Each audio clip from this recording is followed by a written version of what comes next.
I had the signal 3 patrols before anyone above me cared what it was. That's how it goes, working sensors on a destroyer.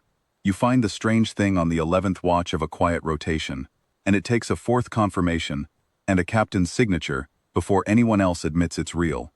I was the one who heard it first, on the Meridian, somewhere past the edge of the charted dark, and I was the one who heard it last, when it finally answered back. I think about that a lot now, the waiting, on both ends.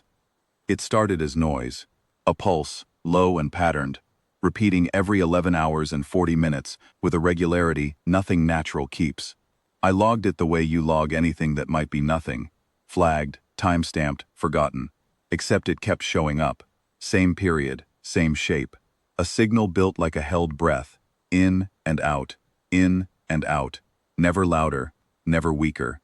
3 patrols of that, and I had memorized its rhythm the way you memorize a person's footsteps in the next room. Captain Reyes finally let me chase it properly on our 4th pass through the sector. The Meridian is a wedge-class destroyer, lean and gray and quiet, built to be the kind of thing you don't notice until it wants you to. We ran dark a lot, out that far.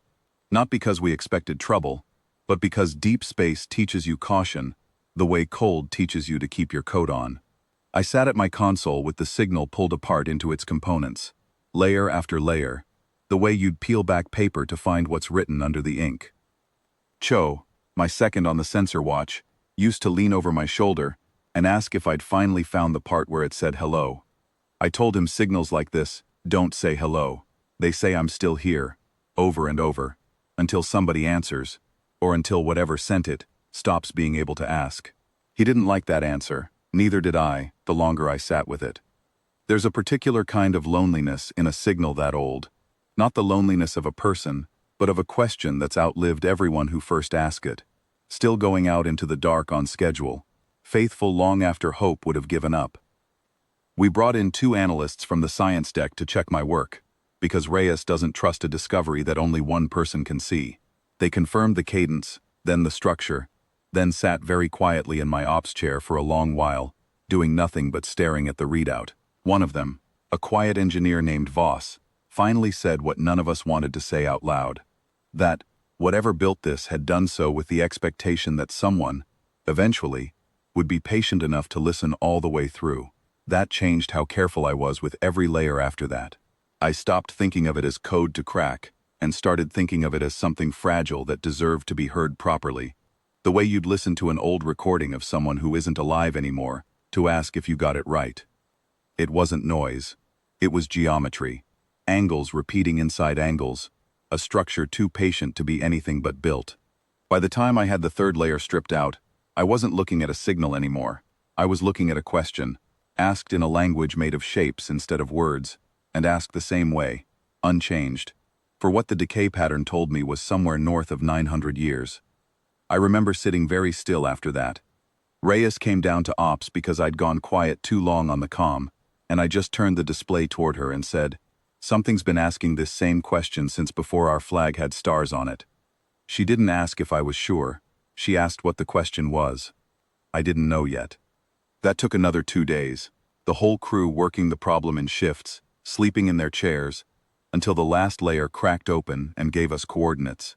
A drift point 11 hours out, empty on every scan we'd run, and underneath the coordinates, a shape that wasn't a question at all once you saw it whole. It was an invitation, come and be seen.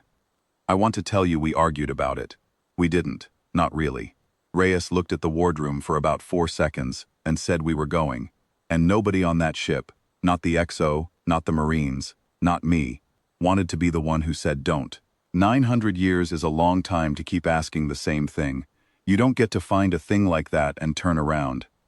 We came in slow, dark as we'd ever run, engines a whisper, sensors wide open and screaming with nothing. Empty space at the drift point, exactly like the scan said. I had every instrument I owned pointed at that emptiness for 40 straight minutes. Certain we'd missed something. Certain the maths was wrong. It wasn't wrong. It was waiting for us to stop hiding. I felt it before I measured it. A wrongness in the dark off our starboard flank. A patch of nothing that had texture to it. The way a held breath has weight. Then the patch unfolded, and there was a vessel where there had been vacuum, vast and slow, and old in a way that had nothing to do with rust or wear. It didn't gleam, it didn't roar, it simply stopped being absent. Lights along its hull came up slow, amber, deliberate, like something choosing to be seen rather than being caught. Nobody on the bridge spoke for a long moment. Cho's hands had gone still over his console. I heard the XO behind me say something low to the Marine officer about standing the boarding teams down before they'd even been called up, because some part of every one of us had reached for the old reflex. Prepare for the worst, brace for teeth, before our better sense caught up and told us that wasn't what we were looking at. What we were looking at was patient. Patient the way the signal had been patient. It had simply been waiting somewhere close the whole time we thought we were alone out there, watching us work the puzzle it had set down 900 years ago, and never once announcing itself until the puzzle was solved. Reyes didn't hesitate. She gave the order I'd half expected and still wasn't ready for. Drop our cloak, all of it. Let them see exactly what we are. I want you to understand what that order costs, out that far from anything. Every instinct built into us says, stay hidden when you don't know what's watching. We dropped it anyway. Every baffle, every dampening field, every trick that kept the Meridian quiet, and stood there in the open, lit up on their sensors the same way they'd lit up on ours. Not a challenge, an answer to the only question that mattered. Here is what we look like when we're not afraid of you. For 11 minutes, nothing happened. I have never counted minutes so carefully in my life. Then their signal changed. The same pattern I'd spent 3 patrols memorizing, but altered now. Slower, softer, missing the urgency it had carried for 9 centuries, like a question finally getting to put itself down. I ran it through everything we had, and the closest translation any of us could agree on wasn't words. It was relief. They had been asking, Reyes told me later, what we'd do when we finally heard them, whether we'd come armed and grasping, the way some species had, decoding their signal only far enough to weaponize the coordinates, whether we'd run, the way others had, and never come back, whether we'd hide forever, content to never be seen at all. 900 years of that signal, going out into the dark, and 900 years of watching what came back. We were, as far as anyone on the Meridian could tell, the first to come and simply stand still and be looked at. There was no parade for it. No treaty signed in that hour, no grand exchange of names. Their vessel held position a long while, lights steady, and ours held position across from it, and between the two of us passed something that didn't need translating. The particular quiet of 2 things that have decided, for now, not to be afraid of each other. Eventually their hull folded back into that textured nothing, and they were gone the way they'd come, leaving the drift point as empty as it had been, except that it wasn't, not to me, not anymore. We logged the encounter. We wrote what reports we could. None of it captured what it felt like to sit at a console for 3 patrols, listening to something 900 years patient, and then to watch your own captain choose honesty over cover at the one moment it mattered most. I still hear that signal sometimes, in the quiet parts of a watch, though I know it's only memory.